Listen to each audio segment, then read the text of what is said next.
আজ যেহেতু খুলনায় আমার লাস্ট ডে, তাই আমার সাথে দেখা করতে চলে আসলো সাইমা।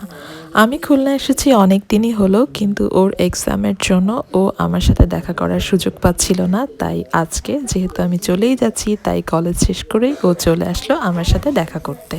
তো আমি তো সাইমাকে পেয়ে ভীষণ খুশি হয়ে গেলাম। তারপর আমরা ডিসিশন নিলাম আমরা পাশেই ব্যাডমিন্টন খেলতে যাব। তো ও একটু রেডি করে নিচ্ছিল, তারপরে আমরা সবাই মিলে বাচ্চা কাচ্চা সহ আমরা চলে যাই ব্যাডমিন্টন খেলতে।